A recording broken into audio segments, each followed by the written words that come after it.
The moment patience outperformed every competitor. For years, it looked like nothing was happening, like momentum had stalled and ambition had quietly faded while everyone else raced ahead with confidence and certainty. Growth charts favored faster players. Headlines celebrated aggressive expansion, and patience was mistaken for hesitation by nearly everyone watching from the outside. But beneath that stillness, something far more powerful was taking shape. This story matters today because patience has become one of the most misunderstood strategies in modern business. In an environment that rewards visibility, speed, and constant action, waiting is often framed as weakness or indecision. Yet markets are not decided by who moves first. They are decided by who moves when conditions finally favor permanence instead of momentum. The difference between activity and advantage is timing. The moment that changed everything did not announce itself with urgency. There was no sudden pivot, no aggressive acquisition, no bold declaration of intent.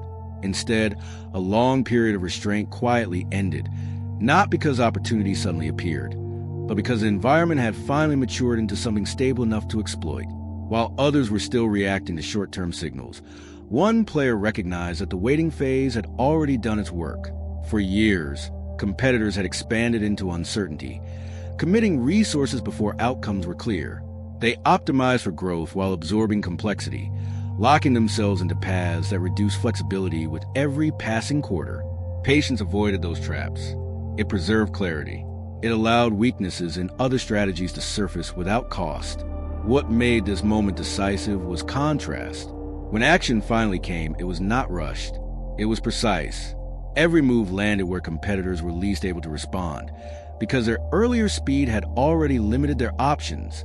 The waiting had filtered information, exposed fragility, and narrowed the field. Patience did not win by doing nothing. It won by allowing everyone else to reveal exactly where they were vulnerable. And when the conditions aligned, that quiet discipline turned into an advantage no amount of speed could overcome. This was the moment when restraint stopped looking passive and started looking inevitable. As the market evolved, the contrast between patience and speed became increasingly difficult to ignore, even though most participants still refused to acknowledge it openly. Competitors who had expanded early were now managing the consequences of their own momentum, dealing with systems that had grown faster than understanding, obligations that had multiplied before being tested, and strategies that required constant adjustment just to remain coherent. What once looked like decisive leadership now demanded continuous defense. Patience, by comparison, created space rather than pressure. Without the burden of premature commitments, observation became sharper and more honest. Signals that others dismissed as noise stood out clearly. Weak partnerships revealed themselves. Overextended rivals exposed fragility through small but telling failures. Every delay elsewhere became information rather than risk. This waiting period was not idle. It was active analysis disguised as restraint.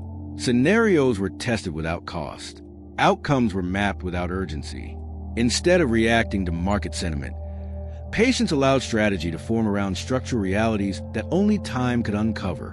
Where others made assumptions, patience waited for proof. As competitors worked to maintain appearances of growth, internal compromises accumulated. Efficiency was sacrificed for scale. Flexibility was traded for reach. Decision-making slowed as coordination costs rose, even while external narratives continued to reward expansion. From the outside, everyone looked successful. From within, complexity was quietly eroding control. Patience avoided this erosion entirely. By refusing to move early, it preserved simplicity in a market drifting toward fragility. When complexity finally became unavoidable for everyone else, the difference in positioning was stark. One side was adapting under pressure. The other was choosing freely. The gap widened as conditions stabilized. Volatility decreased. Growth slowed. And suddenly, speed mattered less than structure. That shift marked the beginning of an irreversible imbalance. By the time competitors realized that waiting had become an advantage rather than a liability, the window to imitate it had already closed. The conflict fully emerged when the market entered a phase where momentum no longer masked structural weakness, forcing every participant to confront the consequences of decisions made during earlier periods of unchecked expansion. As growth slowed and volatility faded, the advantages of speed evaporated. leaving behind systems that were expensive to maintain, difficult to adapt, and increasingly misaligned with the realities they now faced. What had once looked like leadership through action began to resemble inertia under obligation. Competitors found themselves trapped by their own success. The scale they had pursued demanded constant optimization. The partnerships they had rushed into required ongoing concessions. Every adjustment triggered secondary effect that made decisive change harder, not easier. They were no longer choosing strategy freely.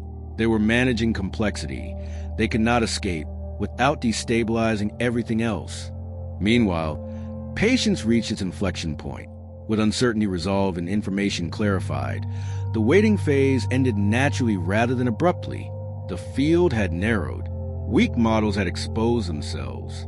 Strong players were visible not by ambition, but by endurance.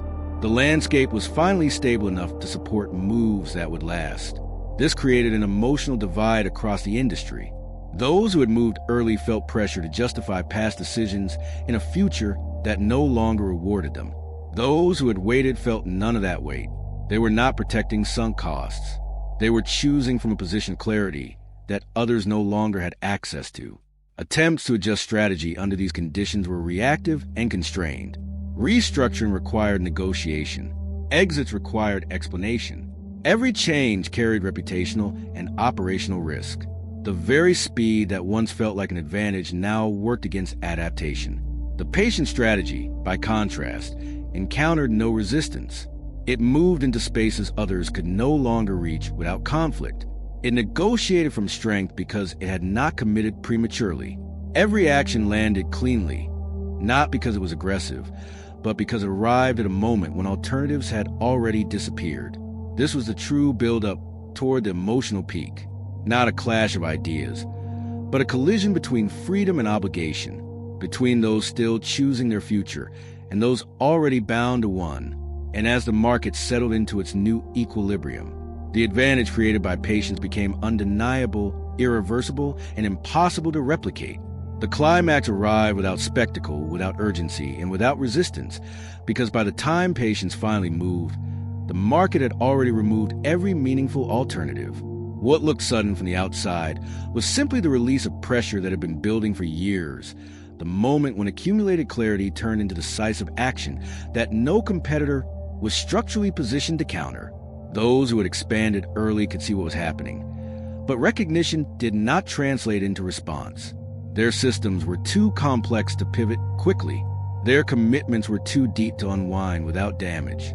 Every possible reaction carried costs they could no longer afford to absorb.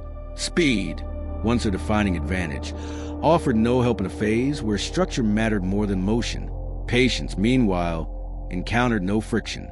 It moved into roles that had quietly become vacant, not because no one wanted them, but because no one else could take them without breaking something they depended on.